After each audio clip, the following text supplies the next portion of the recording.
Greetings. My name is Matthew Ewing. At least right now. I'm here to give you part 3 of the transformation series. The first part was that of death, removing in essence the inflation of the word, the loading of it. The second one was destruction, in an attempt to do the same, to in essence destroy the mythological inflation of the act of destruction, the negative polarization it's received. Same thing with death. Since we've done both of those concepts, it opens a path for an expansive application. Once you've removed the judgments, then you're free to reincorporate the ideas behind the concepts whenever, in any way you want to. To do such a thing is called an embodiment. That is the third topic, embodiments. It breaks down into a body concept, mind, and a spirit. The body concept is reconciliation, or reconciling the destructive capacity of the single human life. It's said that the Indians created their mythologies because they had to reconcile the fact that their entire existence, the comfort which they enjoyed of shelter and a steady supply of food, clean water, all came at the expense of killing. They were legitimately living blood-soaked existences. All of the life around them, in essence, had to give up its own existence so that they could perpetuate theirs. And that was something that needed to be reconciled. Now, the average Indian's impact on a global environment was negligible. In essence, they were a part of the predatory cycle that is already intrinsically a part of this planet. However, the modern day human has quite a bit more to reconcile. We are quite legitimately the most destructive force as an individual that's ever lived, drawn breath, perpetuated the life cycle on this planet to date. And I mean this in the sterile term. You can put us against any predator that's ever existed, one-on-one. Allow us the use of our current adaptations for technology, and we will win that fight every time. Not only that, we'll kill them, gut them, clean them, and use the materials of their body for awesome and useful constructive ornamentation.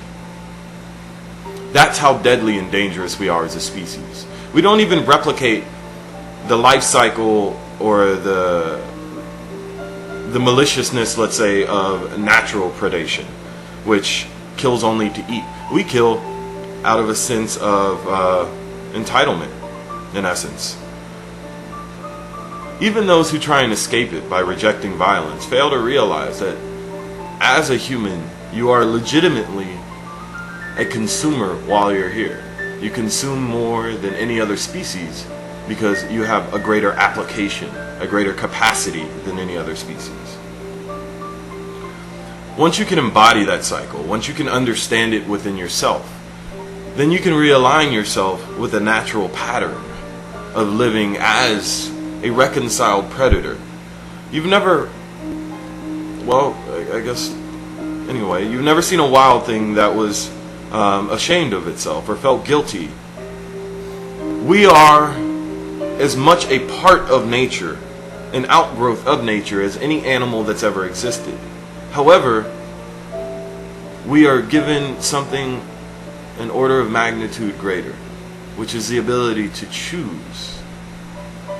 That choice, in essence, is just that, an embodiment. When you remove the veils over death and destruction, and you realize, one, they just represent transformations, and also the requisite for a transformation. Death is a transformation. Before that transformation can happen, something must be destroyed. You can embody those concepts. And once you do, you enter into that predatory cycle as neither predator nor prey, but something wholly removed from that cycle. Something that is aware that there is a cycle and then insinuates itself on both sides. both protecting prey and encouraging predators, by sating appetites where they arise, but also respecting the experience and indulgence of all the life around you. You can reinsert yourself in the predatory cycle as sort of the wisdom gained by the cycle, the observer of it. You are the observer of the cycles of your life already. Choose to do that on the outside of yourself. Choose to be the conscious observer of the cycles, the rhythms, the patterns of life that are around you, but as they manifest in all forms. To say that I'm aware and will be reverent to the cycles that are judged as good and ignore those that are judged as, well, evil, is to ignore the neutrality, the natural intrinsic neutrality of all existence. The reason why there is no guilt or shame in the predator, in the death that they cause in order to perpetuate their own existence, is because they realize, as does all matter, that existence or life must consume life in order to maintain life. That's the reconciliation. The legitimacy of the fact that legitimately everything is doing it. Even stars are destroying, in essence, hydrogen molecules in order to, perpetuate their existence. All life consumes other forms of life consciousness in order to maintain its own, because that's all there is to consume. There's your reconciliation. That's why, in essence, you are a devourer of all materials, because it's the substance that you devour that allows you to continue to exist, continue to be incorporeal, in flesh, embodied. You can choose to stop legitimately, and you will just become disembodied. And then, even as that, you will consume energy to perpetuate your disembodied form. This is a mind concept that has to do with the topic of embodiments. The mind can wrap itself around the ideas of reasonable, logical choices that can be made once understandings are gained.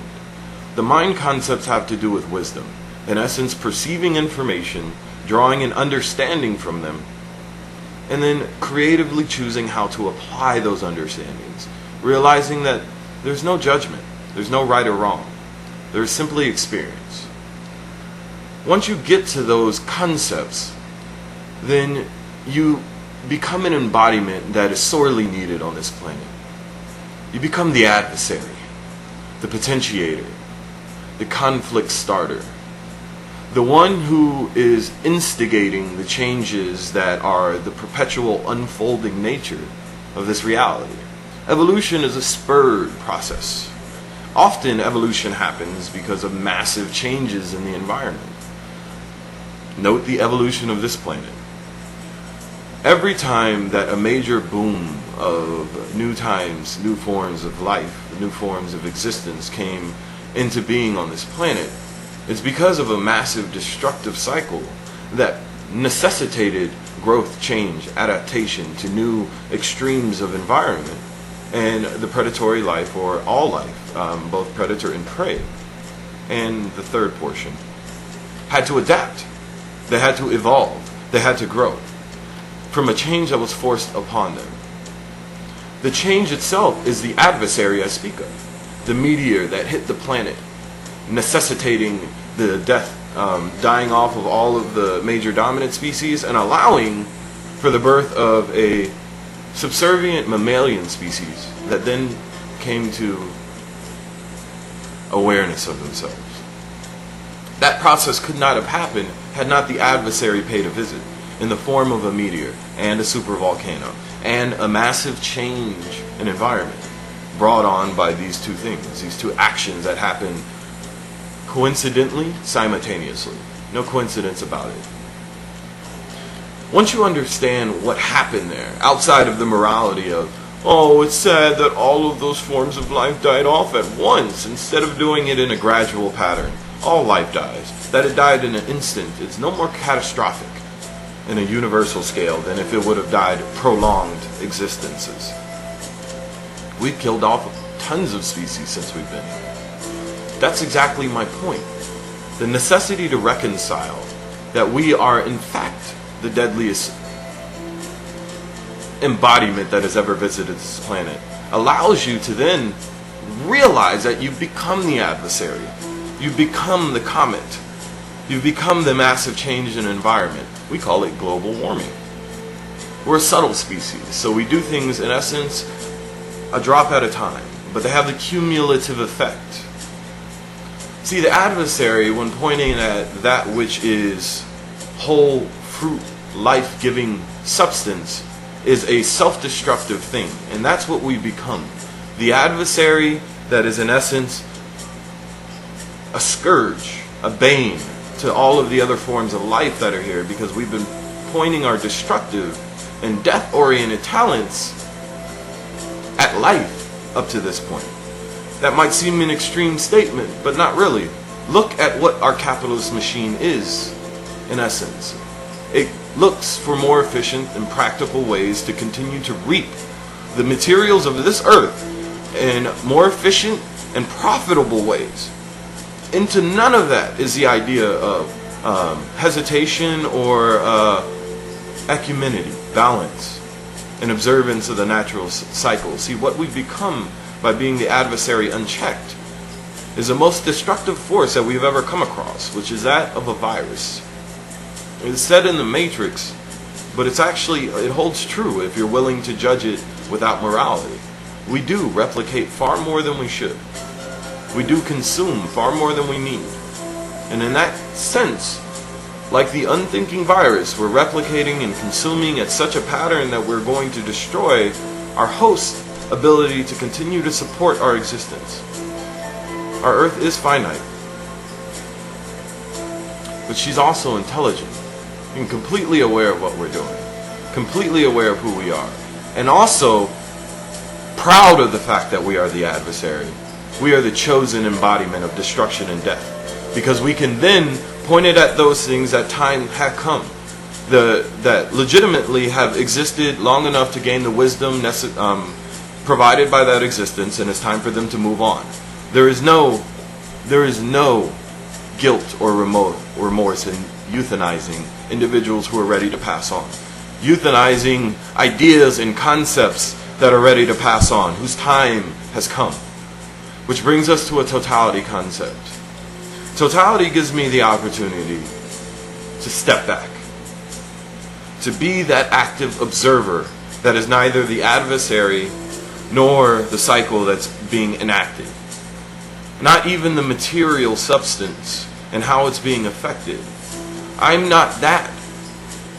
I'm the person aware that there is a cycle, that there is an adversary. An embodiment is a choice of role. It's a choice of how to enact the light that you've come to companionship with.